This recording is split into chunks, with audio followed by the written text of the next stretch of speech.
నమస్కారం. ఈరోజు ఒక ఆసక్తికరమైన ప్రశ్నతో మొదలు పెడదాం.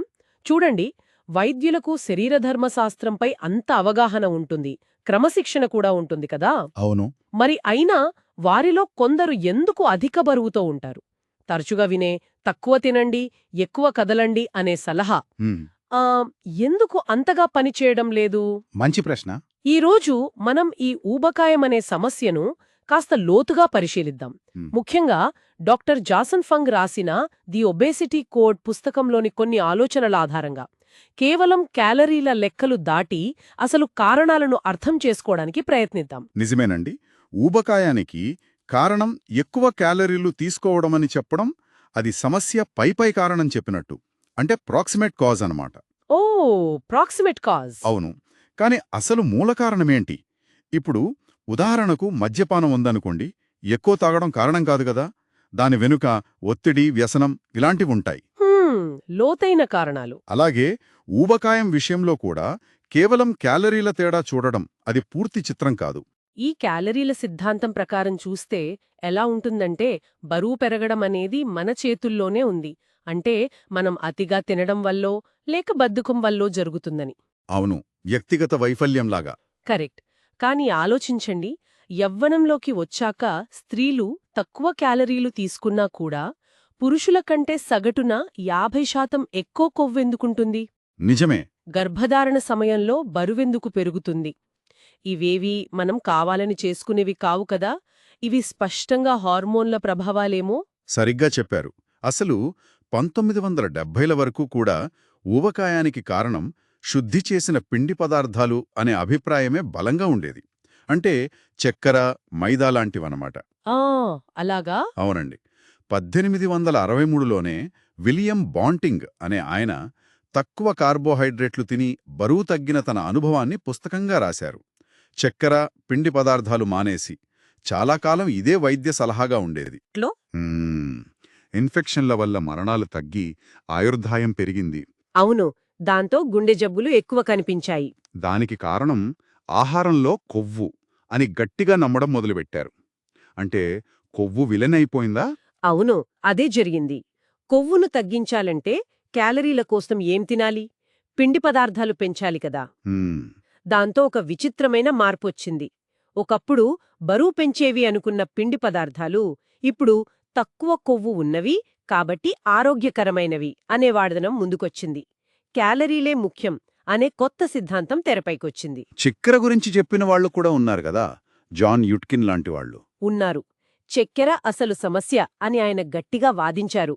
కానీ అప్పట్లో ఆయన వాదనలను పెద్దగా పట్టించుకోలేదు, పక్కన పెట్టేశారు. తర్వాత 1977లో అమెరికా ప్రభుత్వం అధికారికంగా ఆహార మార్గదర్శకాలను విడుదల చేసింది.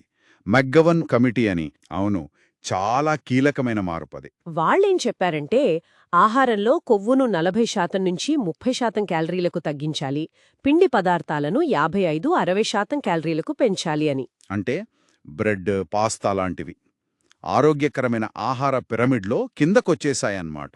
అవును, పరిశ్రమ కూడా వెంటనే స్పందించింది కదా. లో ఫ్యాట్ ఉత్పత్తులు మార్కెట్లోకొచ్చాయి. ప్రజలు కూడా ఈ సలహాలను బాగా పాటించారు.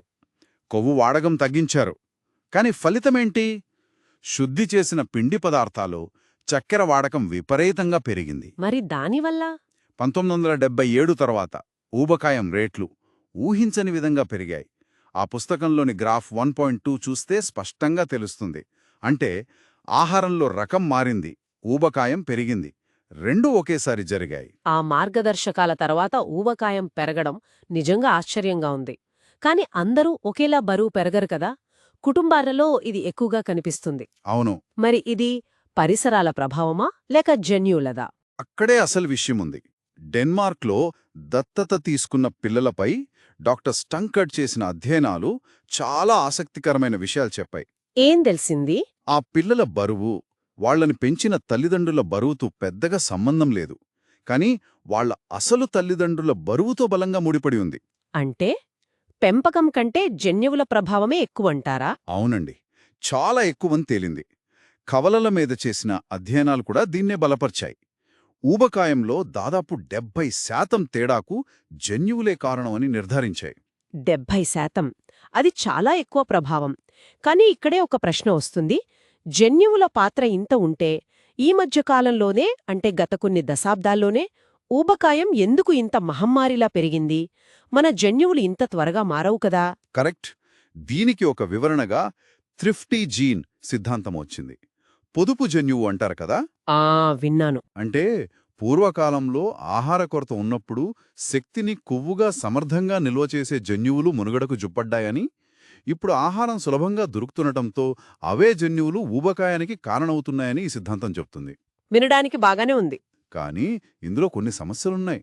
ఒకటి, లావుగా ఉంటే వేటాడటం, తప్పించుకోవడం కష్టం కదా. 2, మన శరీరంలో అతిగా తినకుండా ఆపే హార్మోన్ వ్యవస్థలున్నాయి. 3, ఆహారం సమృద్ధిగా ఉన్న చాలా సంప్రదాయ సమాజాల్లో కూడా ఊబకాయం పెద్ద సమస్యే కాదు.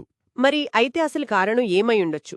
జన్యువులు కారణం అంటున్నారు, కానీ అవి మారలేదు అంటున్నారు. బహుశా ఇది హార్మోన్ల అసమతుల్యత సమస్య కావచ్చు. ముఖ్యంగా ఇన్సులిన్ హార్మోన్ పాత్ర చాలా కీలకమేమో. ఇన్సులిన్ అంటే డయాబెటిస్కి సంబంధించింది కదా? అవును.